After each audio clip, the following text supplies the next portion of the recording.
I'm Jim Knight, co-founder of the Instructional Coaching Group, and you're listening to Coaching Conversations, where I talk with coaching experts from around the world so that all of us can learn better ways to make an unmistakably positive impact on the people around us. Hi, everyone, and welcome to the Coaching Questions Show on the Coaching Conversations podcast with Jim Knight. This show is for everyone that calls the Instructional Coaching Group home for all your instructional coaching content. These episodes are designed for everyone who desires to think and learn alongside Jim and myself as you continue to make an impact with all the great work you do. I'm Jessica Weiss, a proud member of our ICG consultant team. Today's episode explores a recent article written by Jim Knight, John Campbell, and Christian Van Nieuwerburg that explores when we should ask and when we should tell. Once our Q&A has come to a close, we'll have an epilogue, or a final note at the end of the show with a question or two to wrap up our discussion before we sign off. So, on with the show. Hi, Jim. Jessica, how good to see you. Good to see you too. It's been an exciting week of coughing and napping for me. How about you? Oh, no. Well, we have enjoyed this cold weather. Schools have been closed on and off, so it's a flashback to being at home during COVID and doing digital learning plus working with my kids. So it's been nice to have them home, though. I enjoyed it. You took them out to explore, like to have fun in the snow, right? Oh, yes. And by snow in Georgia, it's a light dusting that melts within an hour. So, yes, we went out to enjoy that. We walked through it, picked it up, and then that was it. Very, very cool. Different than your snow. True enough. And even different than the snow I knew when I was living in Alberta. So it's all, although New Orleans looked like Alberta this week. So it's crazy. Yes. So you're right. Yes. We did get some snow. I think we had, of course, less than a foot. I think we had a few inches the week before during a bad winter storm. And we actually got to sled down the street in our neighborhood. Everyone, all the parents, all the children came out of their houses and we all just lined up and went sledding down the street. That was fun. It was just ice, though. Wonderful. Wonderful. Today's podcast is all about the weather. Yes, that's right. And we hope you've enjoyed it. Have a great day. Now. Well, Jim, I'm so excited to talk about this article that you've written with John and Christian.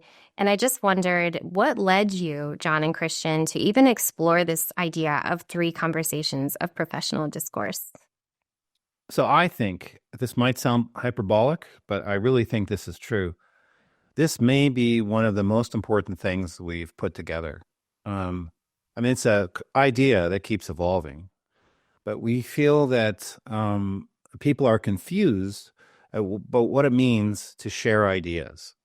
And they think that sharing means telling. And so we wanted to clarify that you can share in a way that doesn't interfere with the thinking of the other person. It doesn't always have to be advice. It doesn't have to be what the person. And the other side of that is you can be a coach without holding back on sharing your ideas. What you have to do is you have to pick the right time. And we feel that when you're a learning partner with another person, to pick the right kind of conversation is critically important. And if you pick the wrong kind of, despite your good intentions, to pick the wrong kind of conversation, you can significantly inhibit learning, have a negative impact on the culture of the organization, do a lot of negative things. So working these things out is really, really key. Mm-hmm. Well, Jim, you said it might be the most important thing, and I couldn't agree more. When I was supporting coaches here in Georgia, a question we often got, actually a comment that we often got was, oh, I did coaching wrong, or I think I got it wrong, or I wasn't coaching because, and oftentimes the issue or the challenge that they were facing is that they felt an opportunity to share something, but then in their minds that wasn't coaching. So they were bad coaches that day, or there was a bad coaching conversation. So I'm really, really glad that you all are helping us to clarify, because I almost think you can't get past whatever you might be challenged by to focus on things like self-discovery for the other person. What do you think about that? Yeah, I think that's absolutely true. And it goes both ways. It can be that I didn't share something that was really helpful, or I shared something in a way that actually didn't help the conversation. So if I have coaching is not about letting this person make decisions that are going to be bad for kids. It's also not about just expecting them to say, oh, thank you for your wisdom. I'll do that tomorrow. It's really about choosing a different kind of conversation and a different kind of, and you could have all 3 of the conversations we're talking about in one interaction. It could be one meeting could involve all 3 conversations. So, what are the three types of conversations? So it's sort of two different types of conversations, and one of them is divided into two conversations, if that makes sense. So two of the conversations are what we would call partnership conversations, kind of grounded in the partnership principles that I'm sure many people know about, but if not, there's scads of stuff on the internet. Just search for Jim Knight partnership principles.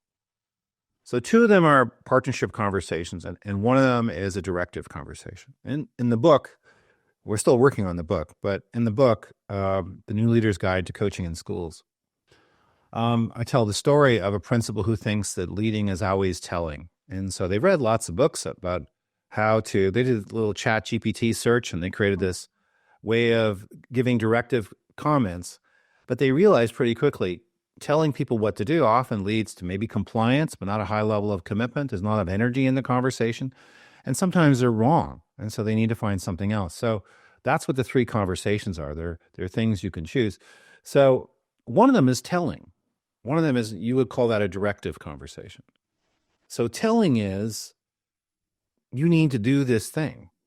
And when you have a telling conversation, the other person is not supposed to say, I don't want to do that.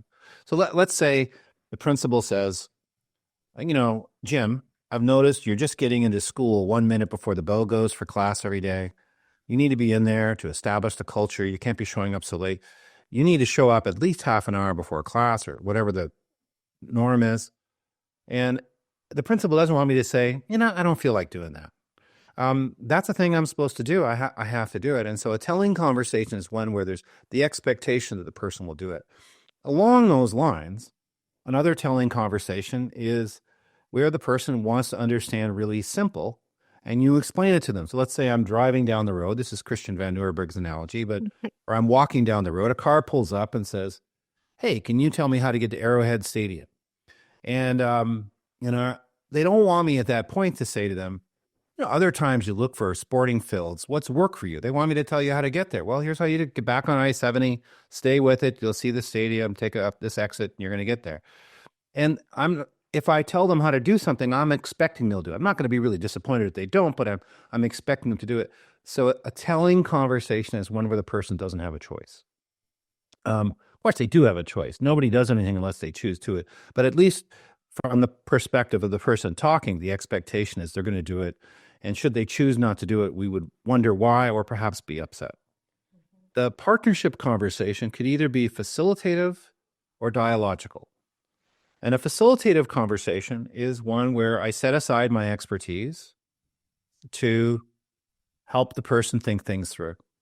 And if I was to share my ideas, it wouldn't really help. It could get in the way of thinking. So you and I just did a conversation today.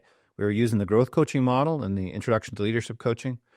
You were talking about coming up with a plan to revise some workbooks. And it was really tempting at a couple points to say, oh, what about this? What about that? But had I interjected into the conversation as I was coaching you, I would have slowed the process down because my ideas wouldn't have added a whole lot. I don't know what you're dealing with. I don't know your situation better than I do. It's very tempting to do that, but it wouldn't have been helpful. So sometimes you have a facilitative conversation where you set aside your expertise. And I would start there most times in instructional coaching. I'd start with the assumption this person's already got an idea what they want to do.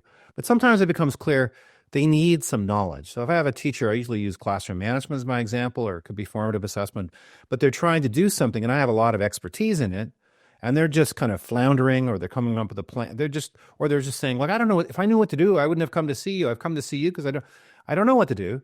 Then I would say, well, it seems like this is a situation where I could share things, but I share them in a way that still allows the other person to choose. So I don't say, oh, you should do this. This is what I did. I say, let me share some options and you tell me which one of these options work. Maybe none of them will work, but let me just put this out there. Or we're trying to set a goal. I might say, do you mind if I share some possible things I've seen other people do? I don't know if it's what you need, but and I just put them on a list and I let them choose, and I keep them being. And if they say I really want to focus on something that I think's misguided, I might say, your kids better than me. You know how you teach better than me. So feel free to ignore this, but I'm just wondering about this thing. What do you think about this? So I engage the person as the thinker, and I know I'm rambling on here, but I better just. By the way, I have a cold, everybody. So if I don't make sense, it's because I'm blaming the cold. Um, but um, if they say something that I think might not work, I don't sit there like a lump, but I also don't try to control them. I make it clear they're the ones making the decision, and that's critical because if they know they're safe telling me what they're going to do, then we have a chance to talk about it. But if I said, look, in situations like this, when you have a classroom management problem, it's really important that you do these three things. Then the person feels compelled to pretend they're going to do it, even if they're not going to do it. Or they want to have the same level of commitment. But if I say, here's a few things I'm wondering about, what do you think? Then they can tell me what they think. And we're able to talk about what the person really thinks they want to do. Not only that, if I tell them what to do and expect them to do it, I own the solution. And they're probably half-hearted in their implementation, and they'll come back and say, hey, I tried that thing you said about behavior. It didn't work. It wasn't the thing. So by taking a dialogical approach, I let the other person make the decision, but I share ideas. And so here's the critical thing, is that I can share ideas in a way where the other person still has choice. And telling is where I share ideas and I expect them to do them. And the thing is, someone might say, well, why wouldn't you tell them they have to do it? Well, who says I'm right first? Secondly, there's all kinds of reasons why we want to do that. A quest for certainty, power that comes from this, the dopamine hit of solving other people's problems, scads of other reasons why we want to do it. But they're going to do what they're going to do. So what I want to do is I want to make it possible for the other person to tell me, actually, this is what I'm thinking. And we have a conversation about their thinking, not a positional conversation about, I think you should do this. I don't want to do this. No, you should do this. No, I don't want to do this. You get in this vicious cycle. No, let's talk about the thinking behind it. And that's the essence of dialogue, is where we talk about the thinking. We don't try to talk the other person into it. Last thought is Bohm says discussion comes from the same etymological roots as concussion and percussion, banging heads together. I'm going to talk you into it. You're going to tell me no. I'm going to push harder. You're going to push back. Dialogue comes from the etymological meanings of movement, that's dia, and logos, meaning flowing back and forth. And so I'm trying, in the dialogical approach, I'm trying to set things up so the two of us can think together. And I would say if leaders could learn how to take a dialogical approach instead of a telling approach, when they're trying to help the person think through how to change, it will dramatically change their effectiveness as leaders. So I have more to say, but I'll stop right there. Thank you for sharing all of that. 10 minutes later. 10 minutes later. So you said there's two types of conversations. So we have the telling conversations, we have the partnership conversations. In the telling conversations, it's the directive approach. And in the partnership conversations, we have the facilitative and the dialogical approach. And you started to allude toward the challenges of each of these approaches. So I wondered if you could elaborate on that. Well, the facilitative approach, the limitation of the facilitative approach is that sometimes the person doesn't have the knowledge they need to solve their problem. So not sharing knowledge, if we have it, doesn't really help them. It's not that easy to do, but it's one of the cool things about the CAP program, the coaching accreditation program we're offering, is it helps you learn how to do that, how to take a coaching approach instead of a partnership approach instead of a telling approach. But the limitation of always take, let's say I want to, I realize I've got something wrong with my health, and I go see my doctor. I don't want him to take or her to take a facilitative approach. I want her to, but they're like a doctor. I want to know what you think I should do. Now, if they're starting to get into my lifestyle, then they might take a facilitative approach and say, well, some people like to go walking. Some people change their diet. Some people, what would work for you? But if it's really about something like you're pre-diabetic and you have these changes have to happen, I want to know. And so the facilitative approach doesn't address every situation, but it is a really great starting point to assume the person already knows what to do.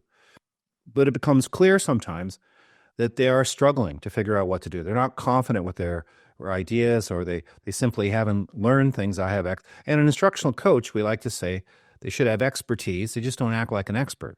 They know things about what good teaching looks like, and they're able to say, you might try this, you might try that. So that's the limitation of the facilitative approach, is it doesn't help you if the person doesn't know the information.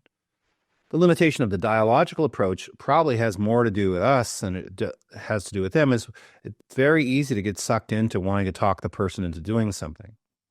And so, we really have to learn how not to give advice, to step back.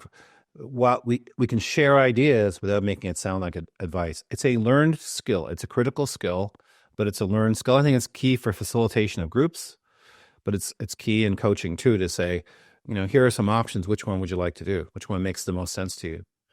And then the limitation of the telling is that there's a whole bunch of them. Like it doesn't help the person learn. You're doing the learning for them. It decreases motivation because most of us don't like to be told what to do. It means that we own the solution. They don't own the solution. It assumes I know what's right after watching only 40 minutes of the class or whatever it is, but there's a really good chance it's not right. It puts the focus on a strategy instead of a change in students sometimes. And the reality is that we've found it has to be worked out over time. Most of the time, the strategy you pick, it has to be modified or adapted. So to show up once and say, you need to do this, it's going to solve your problem. It feels good as an outsider looking at the class, telling the teacher what to do. But if you go in and model a lesson, you're going to go, whoa, this isn't quite what I thought it was. And so you might have ineffective solutions, and the person might not embrace it, and it might make you feel good, but it demotivates others. And then, the last thing I'd say about this, it's really important for the person you're talking to know what kind of conversation they're having. So if I'm expecting a telling conversation, but the person I'm talking to wants a partnership conversation, I'm not going to really speak up and say what I think, because I think they want compliance. And every leader who listens to this has probably had moments where he said to people, so what are your ideas? What do you think we should do? And nobody really speaks up because they feel they're supposed to comply, not think for themselves. The flip side is also true. If I say to somebody, this has to change, and it's unprofessional to do this, and they go, I don't think so, that's not going to work either. It's going to lead to friction, not going to be a positive circumstance. So letting people know up front, this is a telling conversation, this is a partnering conversation, that's a really, really key thing. It's really important, Jim, what you said, because I think of times when I might have been in meetings and a leader has said something like, no, I really do want to hear everyone's ideas, but most people don't share those ideas. It would be really helpful if the leader had prefaced it by saying, this is a partnership conversation where everyone's ideas are really important and it's going to help us make a decision. Because otherwise, even though you might try to put psychological safety in place, if I don't know that you're really willing to hear my ideas, I'm not going to share them, even if you say everyone's ideas are welcome. So you're right. It's really helpful to say that. There were a few things that really stood out to me from what you said.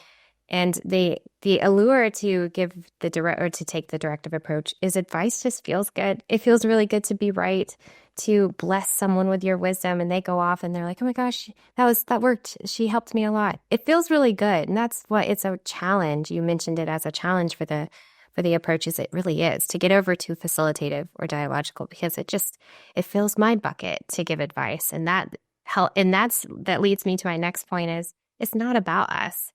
You mentioned it's really about what's best for kids. The more we give advice, the more we want to feel right or get that dopamine hit that you mentioned, the more attention is taken off of the kids. And now it's on, look how great my ideas are. And the final thing, if it's okay, I'm going to say is... Yeah, I have a question. Okay. It requires practice, right? You can't just wake up one day and be really great at the dialogical approach or be really great at not giving advice. This takes practice. Well, that's my question. How did you get to where you could proficiently move through the different conversation types and proficiently take the dialogical approach? How did you learn how to do that? I think I'm still working toward being really proficient, but what helped me, so I told you at the start of coaching, I would just march up and down hallways, tell people what to do. I thought I was a great coach, but I wasn't coaching. I read your book, The Impact Cycle, and it dawned on me. In all of my conversations, I never once talked about the students. It was always about the strategy or the next big thing that they could try in their classroom or this great read aloud I had in my class that they could try. And I wasn't getting the movement with teachers that I was hoping for. And when I finally went through the impact cycle and really tried that with other people, I realized that's what I was missing. I was missing the whole conversation about kids. And that was the turning point for me. I used video. I watched myself coach everyone I could, and I heard myself talking about me more than I was talking about the teacher, more than I was talking about the kids. So it was the conversation before every conversation for me. That was a turning point. Is I would sit down and prepare myself before I would go to coaching conversations about what the purpose is. Not to talk about everything I know about teaching. The purpose is to help that teacher and those students. So I had to get to where I am today, which is still practicing. I had to get myself to set intentions before coaching conversations, that it's not about me. Mm-hmm. Mm-hmm. I think that's so good. I think that you have to set intentions is a good way of putting it. You have to make your mind up Mm-hmm. that I am not going to share my ideas because you're going to be seduced into wanting to do it. There'll be voices in your head saying, oh, I should tell this person what to do. So you have to recognize that best practice as a coach is learning to only share ideas when it helps the other person think. In fact, that's not a bad question to ask. You could say, I really want to know your answer here. If I was to share a few ideas right now, would it help you or do you think it would interfere with your thinking? And not feel offended if they say, I don't really want your ideas. Set it up so they feel comfortable telling you what you think. And if we want professionals teaching our kids, we can't treat them like they're stocking shelves at Walmart. We have to treat them like professionals who think for themselves. What's it mean to be a professional? It's to make decisions, to make choices. And I think that idea of intent is really key. Good coaches don't interfere with the thinking of the person they're coaching. They help the person in all the ways possible to help the person through. And I would argue too that it's not telling is not coaching. It might be coaching in athletics, college basketball. The coach might be telling people what to do, but and we use the term coach in lots of ways. But what we would call coaching, it falls in the idea of a conversation that unleashes potential. It's either going to be facilitative or dialogical. That's the way we would say it. So as we circle back to these three, directive, dialogical, facilitative, how do I know which type of conversation to have with people? Yeah, I think it comes back to your word intent. What's the purpose of this conversation? And I think, like I said, you could move through all three. So a principal, for example, could meet with a teacher and say, I've been in your class a couple times and I've been calculating time on task. I noticed time on task is about 63%. Now, our goal as a school is to get to where, on average, we're at least 85, 90% time on task. We're all trying to get that time on task. I know there's other forms of engagement, but at bare minimum, we want the kids actually doing what they've been asked to do. And, maybe the times I've come in have been bad times and other times they're more engaged, but I want to work with you to help you get up to 90%. And I'm expecting you to do it. You can do it. I know how much you care about kids. I know, and I know you'll do it, but we'll do it together. But 65% doesn't cut it. So that's a telling conversation. You need to change. You need to increase the level of engagement. And then the principal might say, so you've probably thought a lot about this. What are some things you've been thinking about you could do to increase engagement? And what would you like to get to? And have the person start to share ideas, and they might share a few ideas. They might have some great ideas. The principal might say, oh, those all sound like great ideas. I don't need to share anything. Or the teacher might say, I've been trying to figure out what to do. I just can't come up with anything, and I'm really struggling. And then the principal could say, is it all right with you if I share a few ideas I've seen other people do? They may or may not work here, but I'll share them. And then they move into a dialogical conversation. But it could be they just stay facilitative. Or it could be they go right from telling to dialogical. The principal has to decide what's the intent behind the conversation. In coaching, you probably want to start facilitative because you should assume the other person has lots to contribute. They have a lot of don't assume they don't know what they know. And also don't assume that your ideas are the best.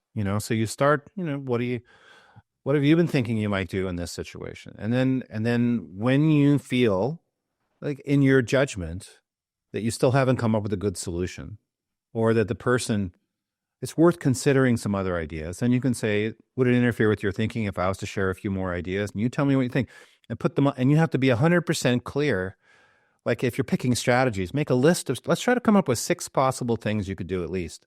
And then just list off the 6, and yours is just on the list. And then they can pick the thing they want to do. If they have something that you think might not work, you can say, I got some concerns, if it's all right with you, I'll share the concerns, but I don't know your kids as well as you do. And we can try lots of things. So let me just put it out there and you tell me what you think. And if the teacher has a student focused goal, that will take care of it. Because if it works, great. If it doesn't work, we go back to the goal and we keep moving forward. So once you've established the goal, you can have kind of rigor in the process of moving forward. Jim, as I'm listening to you talk about how to know when to switch or where to start, even the intent, I'm thinking about our key coaching skills that we talk about in Introduction to Leadership Coaching. I'm thinking about listening and questioning that you wrote about in the definitive guide, which we talk about in our virtual and in-person institute. And I can't help but think a really important skill for coaches as they practice what you're sharing in today's podcast are 2 of those skills: noticing, which Christian talks about a lot, and then listening. So noticing, for example, today when you were coaching me, you noticed that I got stuck at one point. I was stuck in my thinking, and you helped prompt my thinking with a question that opened new options for me. And then I had it. That's all it took, and I had it. But another important skill that you demonstrated today that coaches can also demonstrate is listening. Is this person full of ideas? Do they have the energy they need? Then I don't need to offer ideas, like you've said before. What do you think about that? Yeah, I agree with that. And I think, in the institutes and various situations, we have people coach each other, and just playing back what the person said can be really powerful. John Campbell taught me a question. Let's see if I can get it right. Now that you've heard yourself talk about this, what's clearer for you now? But you can help them hear what they said by playing it back. And Christian's using the term playing back now as a part of it. So you have to ask the question to hear what they have to say. Then you have to hear it to be able to play it back. And then people can, it is quite remarkable. We do a little 6-minute coaching conversation and people walk away with plans, and they have, those action, clarity and energy, which we didn't talk about in our course today. Action, clarity, and energy. Yeah. Those things that the outcome of a good coaching conversation. I've got a plan, I'm clear, and I'm energized because I've dealt with all the messiness, and I've got a direction to take.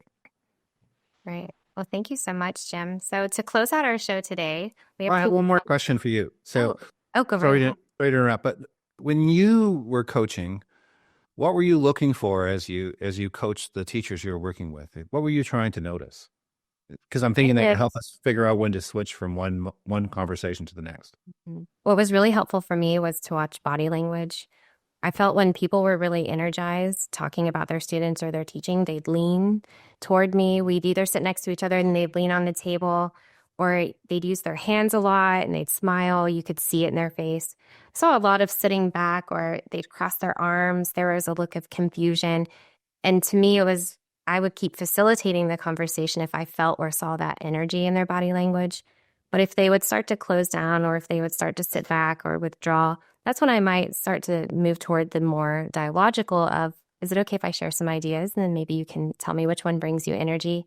And I'd watch to see. So body language, I guess is what I'm saying, was a big deal for me.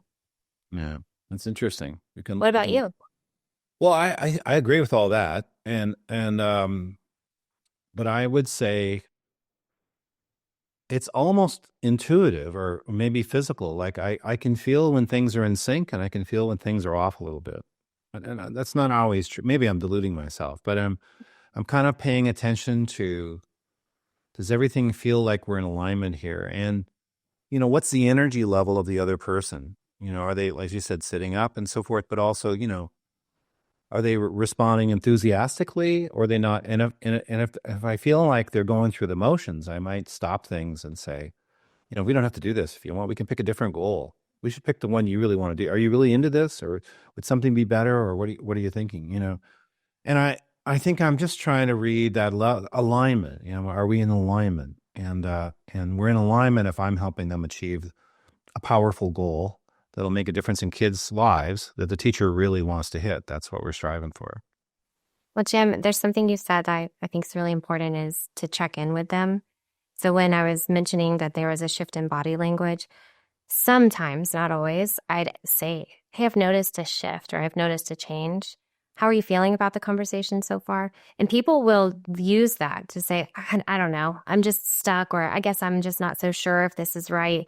And that's another indicator. You're talking about intuition. I think it's multiple levels of information are coming your way. And intuition is one way to take that in. If they say, I don't know, I'm kind of not feeling it, that's a great indicator to also say, what do we need to change to help you out right now?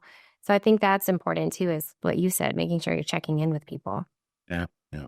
I think that's a good point. All right. To close out our show today, we have two final questions on this topic of types of conversations to continue to help our listeners think alongside you, Jim. So, one question is, what if I approach a conversation from one of these approaches and then I realize quickly that it's not working? Is it okay if I just switch? What should I do to navigate that change? Yeah, I'd love to hear your take on this. I'll say it's a conversation between two people who are equal.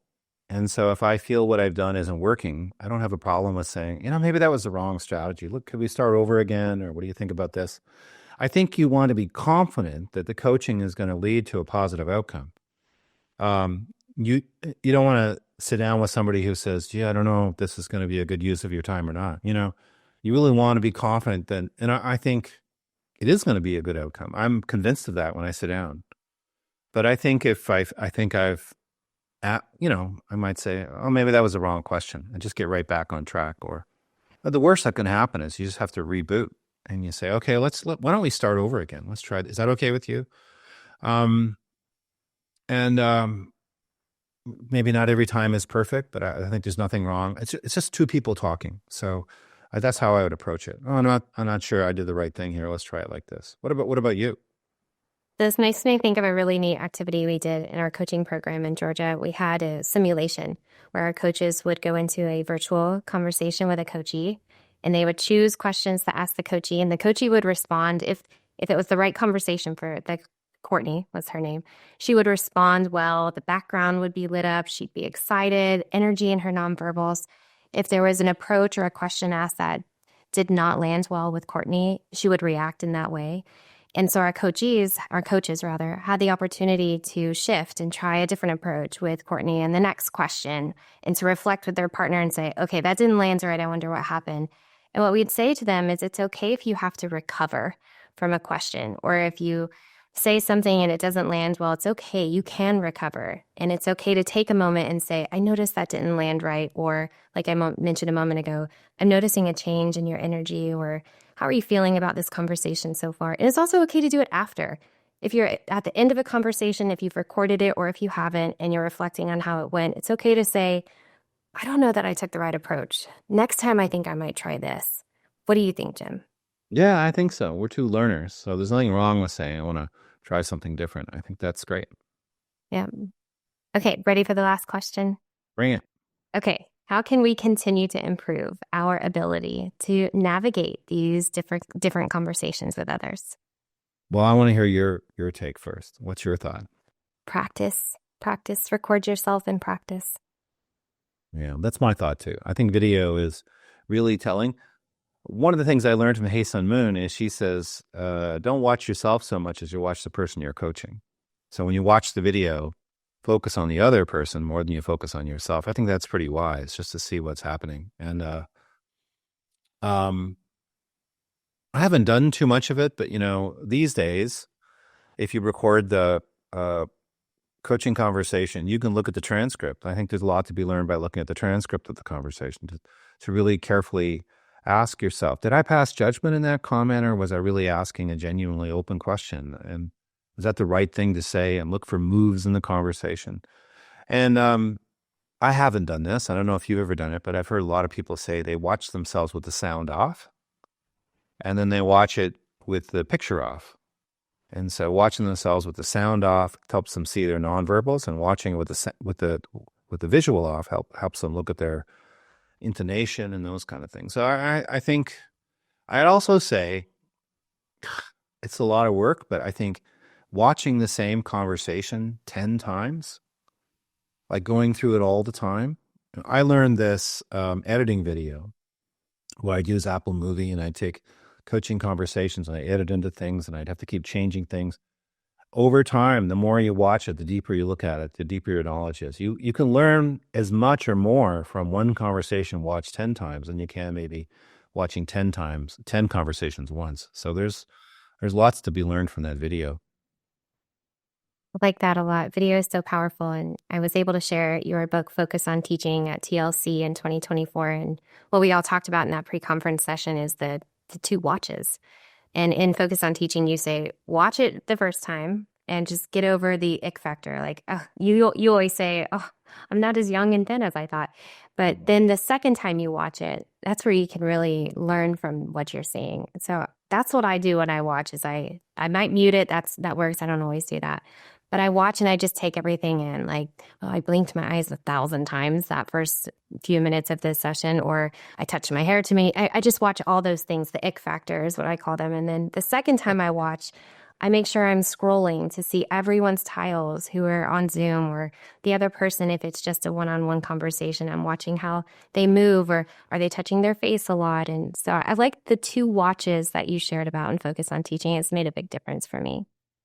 And when I worked with coaches in Cecil County, Maryland, a long time ago, like back in the early 2000s, they would record themselves. They would have teachers record themselves teaching for PLCs, and the teachers would edit the video and put it into iMovie, I think they were using back then.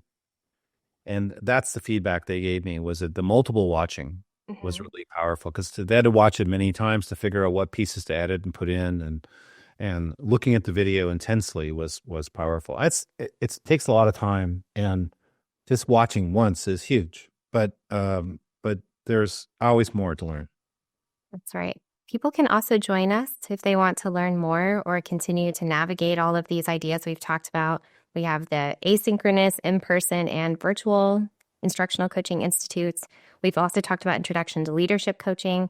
Earlier, you mentioned Claudia, and that made me think of managing challenging conversations. There are just so many opportunities in case our listeners are like, yeah, but I want more. You can also sign up to enjoy a workshop with us. Was there anything else, Jim, you'd like to say? It's been a pleasure. Thank you. Thank you. And thank you for listening today, everyone.